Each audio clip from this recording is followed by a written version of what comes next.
Et bonjour YouTube, on se retrouve pour un nouveau Watch and Learn avec là deux héros qui sont quand même très intéressants à découvrir. D'une part Galliwix et d'autre part Milouz.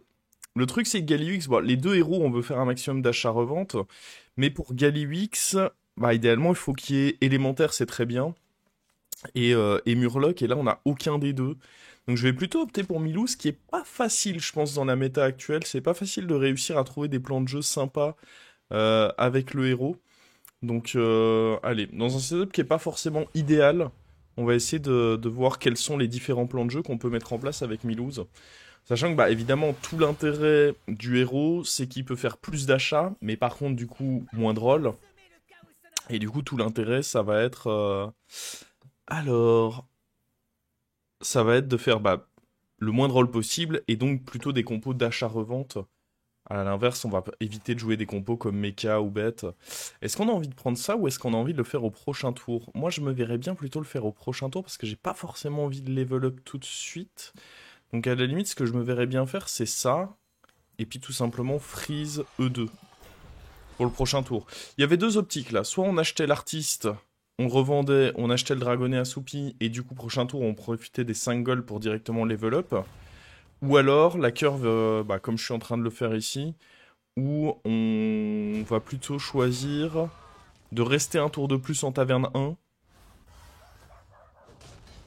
Rester un tour de plus en taverne 1 de manière à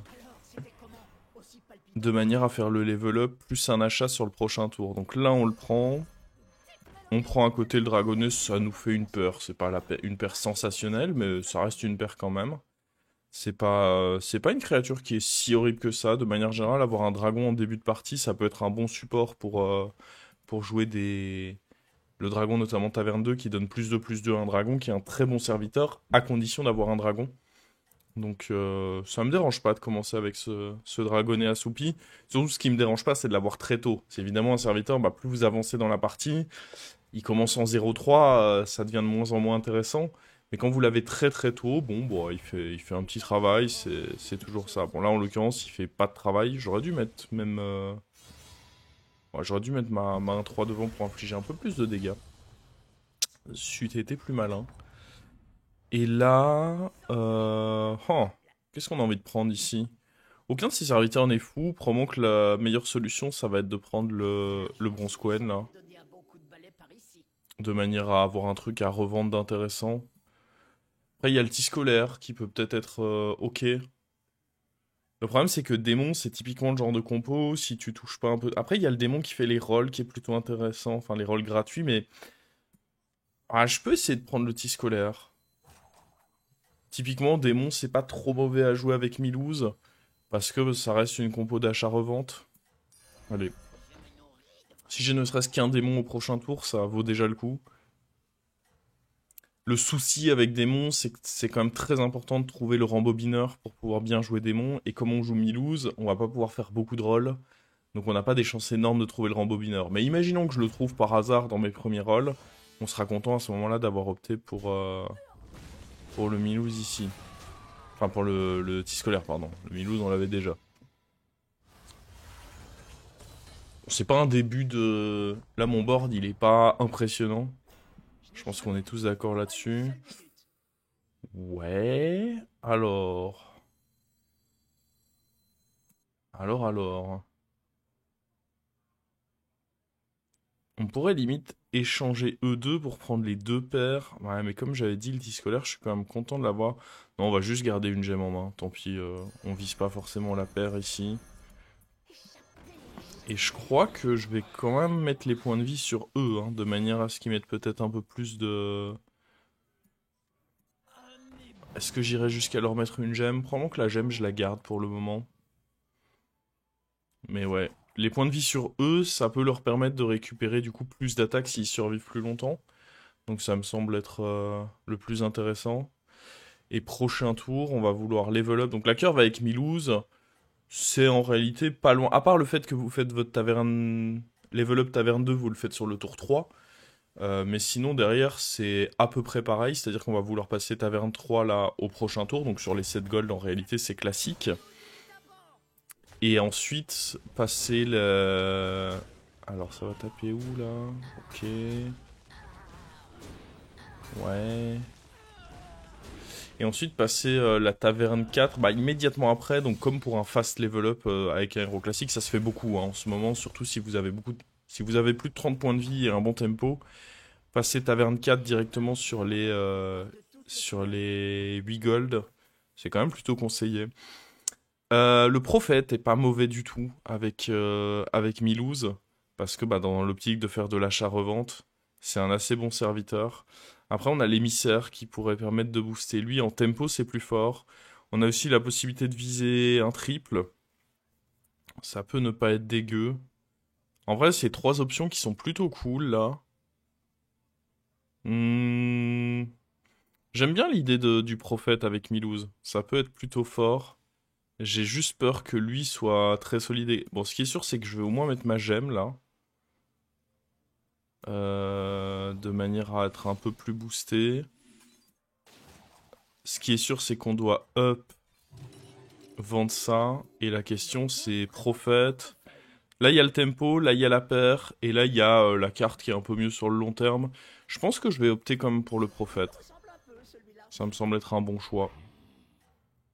La carte peut vraiment être sympa sur le long terme. Cette paire-là, de toute façon, je la garderai pas très longtemps. C'est bien que si vraiment on me le repropose immédiatement au tour d'après. Et le tempo, on va prendre le pari qu'on est déjà ok. On est favorable. Ok, ça c'était pas forcément le hit que j'avais le plus envie de voir, mais c'est bien qu'il aille à droite lui. Ah, je crois qu'on est en train de se... Ah non, ça va le faire. Ça va le faire, ça va le faire. À un point de vie de 10 scolaire près, mais ça le fait. Et là, c'est notre tour faible. C'est le tour où on va level up. Et on sait que sur ce tour-là, bon bah en général, on va... On va assez... Ouh. Oh, attends, parce que ça, c'est... Ah, les deux, on va pas level up, en fait. Hein. Changement d'avis, on va jouer... La taverne est trop bien. Parce que ceci, avec le nombre de tonnes que j'ai, c'est beaucoup de gemmes. Ça, pour chaque gemme que j'ai, ça va être extraordinaire aussi. La taverne est juste trop bien. J'ai pas la possibilité d'acheter les deux. Donc je suis un peu obligé de level up au prochain tour, quoi. Mais ouais, ça dégage, ça dégage. Du coup, on va prendre ça, parce que le long terme sera bien. On va prendre lui. On va rentrer ça. Bon, il faut qu'on rentre lui. On va faire un roll et garder un achat dans le... Oh, il y a un triple. J'ai envie de faire mon triple vers la taverne d'après. Je peux garder ça, ça fera des rolls. Je peux freeze. On va donner taunt à lui, puis à lui, et mettre un max de boost là, de manière à être plutôt fort du coup. Ok. En temps normal, j'aime beaucoup level up, mais là, la taverne, j'estime vraiment que c'est vraiment des cartes que je veux quand je joue Milouz. Notamment la brute. La brute dans un setup où il y a Uran, et en plus, j'ai pas mal d'opportunités de me faire des gemmes parce que j'ai la forgeronne. C'est vraiment une carte qui va prendre énormément de stats. Et c'est typiquement le genre de situation où il faut s'adapter. À la base, je pensais level up, mais bah voilà, quand vous avez une proposition comme ça d'un rôle qui est vraiment cool, il faut pas rester enfermé dans votre plan de jeu, en mode tunnel vision comme on dit, et être capable de vous adapter et de dire ah bah là quand même il y a un rôle qui est très intéressant, ça me semble plutôt judicieux d'aller le chercher. Et hop, on va aller prendre ça. Ouais, je pense que ça me va d'aller faire un taverne 5. On va voir ici ce qu'on touche.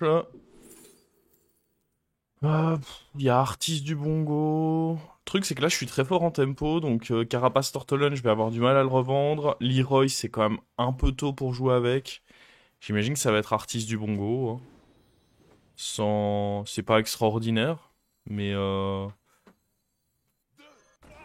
Mais écoutez...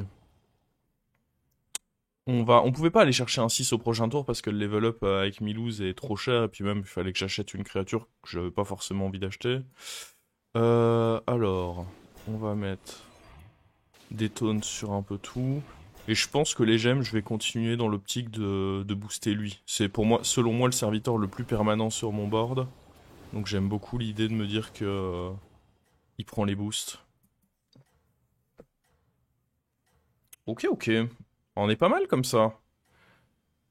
On peut envisager relativement rapidement un passage en taverne 5. Pour essayer Après, on peut. Une des forces de Milouz, c'est que ça joue très bien en taverne 4. Hein. Tu peux.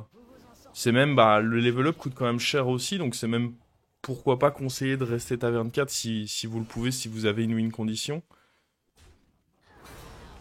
Et là, en soi, on n'a pas quelque chose qui nous mènera vers du top 1, mais on a quand même une win condition. Bon, il évite les dégâts, mais moi j'y gagne des gemmes, donc j'y trouve mon compte dans cette histoire. Parfait. 7 gemmes. Et par gemme, c'est plus 2 en réalité, parce que c'est le +1/+1 de base d'une gemme, et le +1/+1 que mon Naga va gagner grâce à son effet, donc très très bien. Oh, encore un triple. Ah, j'ai envie de level up là par contre. J'ai envie d'aller tenter pourquoi pas un 6.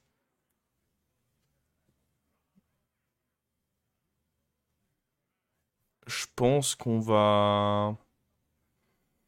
Il faut du coup juste que je level up ici. Avec l'autre trip qui arrive là, ça me semble trop tentant d'aller chercher un 6. Mais du coup, on fait quoi? On vend lui, on pose ça, mais on fait pas de roll avec. On en fera peut-être au prochain tour, pourquoi pas. Ouais, je pense que c'est ça le plan. Hein. Vendre lui, up, prise ça, parce que c'est compliqué pour moi de vendre 2 pour aller le chercher là. À partir du moment où... Je pourrais vendre lui, mais à côté je vends quoi? L'artiste? J'ai l'impression que ça m'affaiblit plus qu'autre chose la plupart du temps. J'ai vraiment cette impression que ça m'affaiblirait plus qu'autre chose. Donc je vais préférer, hop, préférer être patient, attendre un tour. Et pourquoi pas payer 4 points de vie au prochain tour pour faire 2 rolls. Hein. Ça vaut le prix, hein, mine de rien. C'est ok de payer un petit peu pour avoir les 2 rolls là.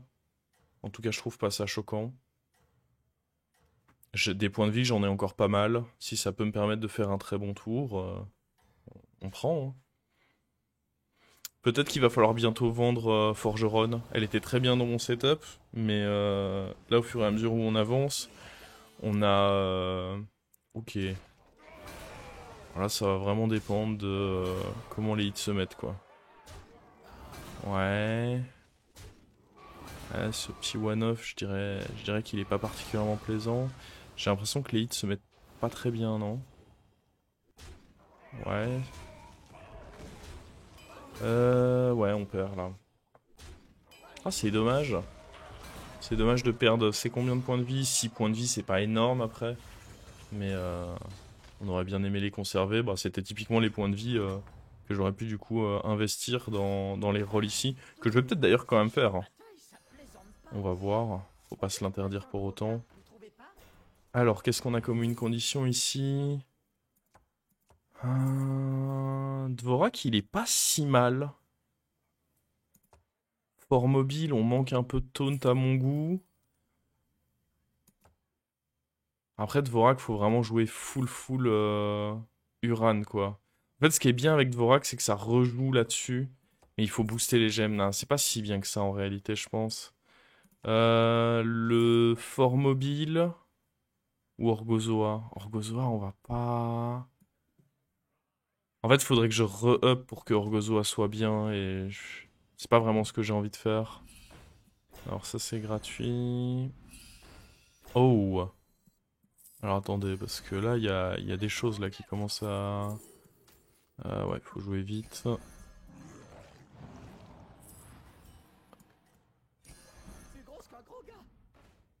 Hein.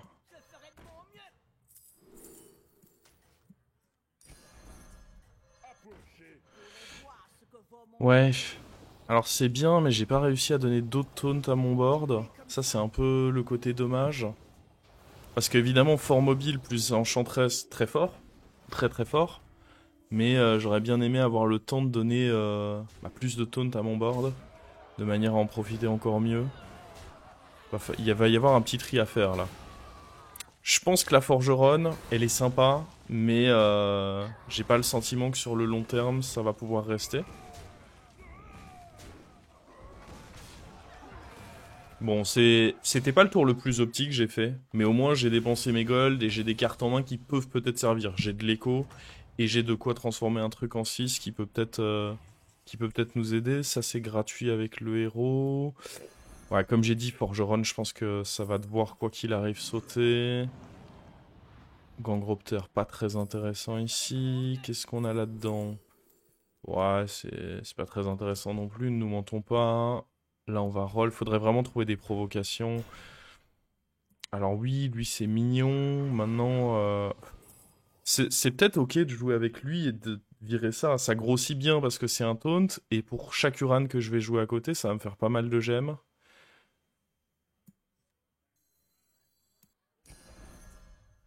Dans tous les cas, ça coûte pas grand-chose d'acheter juste la paire.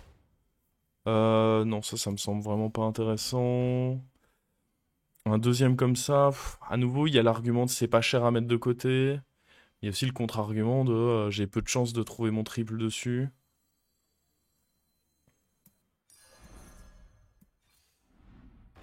Ok, j'aime beaucoup ça. Du coup, je pense que ce qu'on va faire, c'est dégager lui, qui est pas si bien que ça sur notre board.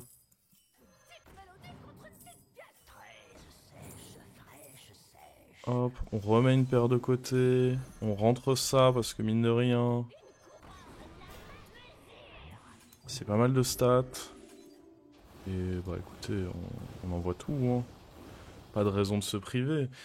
Ma seule inquiétude, c'est que je suis très board. À moins de réussir à tripler ça, je suis très boardlock là. Mon moins bon serviteur, j'aurais tendance à dire que c'est mon dragon. Un peu contre-intuitif, mais j'aurais tendance à dire que... Ouh, on est contre un adversaire qui est très fort lui aussi. Mais oui, là comme ça, j'aurais tendance à dire que mon moins bon serviteur, c'est le dragon.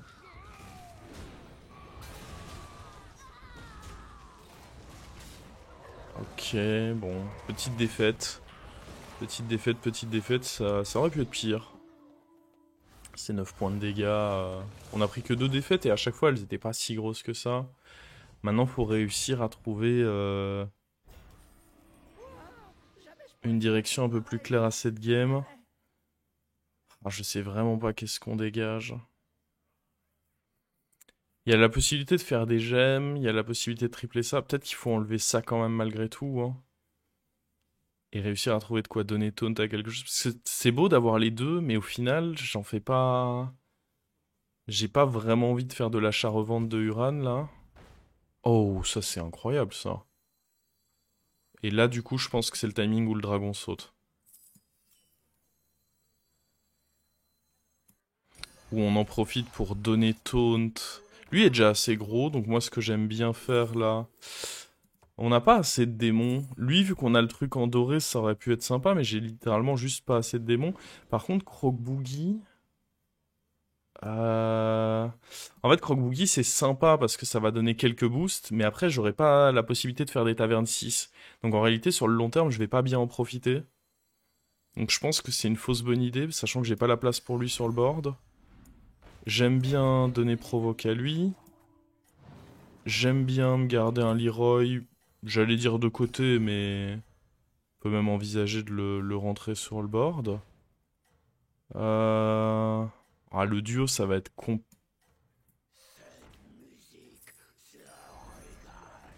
On va voir. Si vraiment je suis fort, il y a un monde où... Parce que là, c'était un peu tôt pour rentrer le Leroy. Il y a un monde où on peut garder... je me suis vu plus fort que ce qu'on l'est, là, a priori. Et ça, c'est un problème. Ça veut peut-être dire sortie de route, là. Il y a sortie de route prématurée, là. Ah oui, ce hit, il est pas bon du tout.